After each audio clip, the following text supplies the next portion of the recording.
You're listening to the Ask Drone U podcast. You ask, we answer your drone questions. Whether you're here to turn your passion into profit or you simply fly for fun, we're a community of learners and teachers who aspire to achieve greatness. We are Drone U. Hey everyone, welcome to another awesome episode of Ask Drone U. My name is Rob. My name is Paul. Just kidding. Anyways, it is episode number 579. Thank you guys again for hanging out with us again. Appreciate it so very much. Yes, definitely do appreciate it. Also appreciate the support from our sponsors who have made this podcast continue on. Thanks to our friends at videoblocks.com, which is an affordable subscription-based stock media site that gives you unlimited access to premium stock footage. And right now they have a new library. It's all about deep space. Cool stuff. It's all about really cool stuff. Yeah, you should check it out. And if you're a listener of Ask Drone U, which you are because you're listening to this, you can access it for free for 7 days if you go to videoblocks.com/drone U. Also, special thanks to our friends at Charky, who have made a lamb jerky with the only alternative to a traditional preservative style method of making jerky. They use the Peruvian style. It's a traditional way that's an alternative to using chemicals and nitrates as preservatives. You've got to try it because it tastes great and simply it's better than beef. So check it out today. Go to charky.love or find it on Amazon. Just search for Charky. There are 3 special flavors for your taste buds and your choice, whatever you like. Anyway, welcome to the show, guys. Very excited. Today, you probably won't hear me talking very much. Oh, I don't think that's going to happen. No, you guys have good input, obviously, no matter what the question is, but we're going to jump into the question. I guess it's sort of an accounting question, a business operations question. Amortization question. Potentially, but maybe not. Anyways, let's listen to the question. Either way, it's a business question. What's up, Drone U? This is Joshua Baker from the Houston area. I have a question for Rob today. At which price point should we invest in new technology? Should we wait until we have enough capital on hand? Or is it okay to establish a time period that investment would be able to pay for itself? The main thing I'm looking into are multispectral, hyperspectral, and even LiDAR sensors.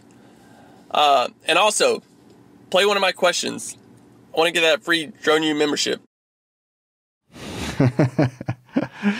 Certainly doesn't hurt to ask, right? I can appreciate that very much. I want to go a little different direction with this, Paul. Because I don't think this is, clearly it's not strictly a numbers question. That Why said, not? Well, because it's a much deeper analysis. Well, because I said so, boy. Yeah, like I'm talking to a child, right? One of my kids, because I said so. Just do what I say. No, because there's a deeper analysis to a question like this. Clearly, it's a good idea to sort of amortize the cost of your equipment so that when you do need to upgrade, you're ready to do that. I think the question that's being asked here, though, is when is it the right time to upgrade? So, for example, you could be saving your money via amortization or however you want to look at it for a year, 2 years. All of a sudden, you've got this big pile of money ready to buy new equipment, but maybe what's just come out doesn't really do that much for you, so you're not going to spend the money on that. So it's just a deeper question than how do I go about saving the money and when do I spend that money? For another example, you could have $1 million in the bank. That doesn't mean you should go buy the latest camera or the latest sensors. Maybe it's not going to give you what you need. It may feel good, but it's probably not the right thing. Yeah, exactly. So there's a couple things that I want you to think about when you're going to be contemplating this question. What kind of margins are we talking about with this new technology? Is it going to give you access to an industry that you know is burgeoning, that you know holds Can I answer those great questions? promise? Can I answer those just really quick? Sure. Yes and yes. All right, keep going. Okay. You don't even know what the industry is.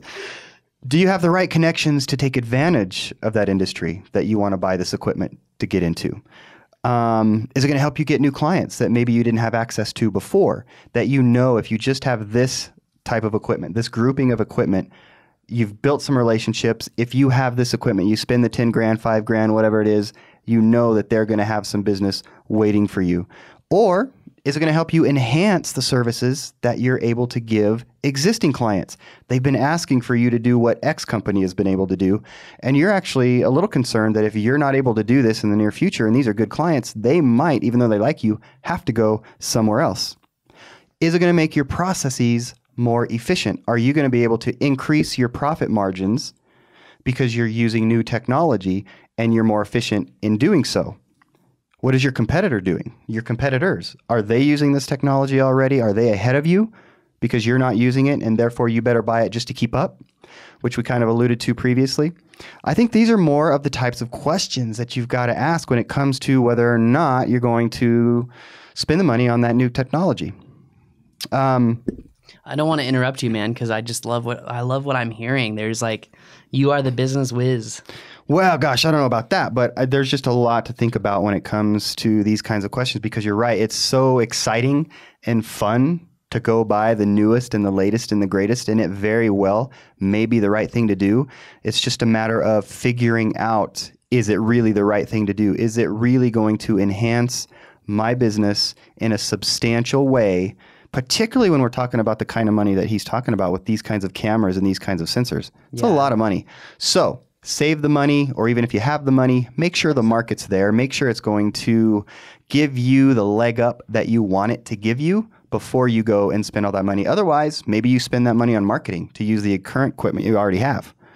Maybe you spend it on bringing on somebody to help you and sort of begin the scaling process of making your business more a situation where you're managing other people that are doing work on your behalf, and now your profit margin is spread wider to more people doing the work for your business. There are going to be a lot of different ways that you can use that money. So dig deep, evaluate deeply, and then make that decision. And frankly, that's what I love about business, is that every scenario offers you that opportunity to dig into the data. And generally, the data is going to tell you what the answer is. One thing I've had to learn, Rob, is that the data is king. Not your emotion, not what you think is right. The data is king. All decisions should be made from data. Absolutely. Hiring people, firing people, scaling, advertising working or not. If the data is the only thing that should drive your business. And that said, there is always going to be an element of the gut call, right? The data is going to tell you something, and it may or may not be very, very definitive. You might do the research that we're talking about, and you see this potential opportunity, and it seems very real, but there's still some risk involved. So at that point, you've got to just make a gut call, but it's not a blind gut call. It's a gut call substantiated by data, by an understanding of what the whole scenario looks like. Yeah.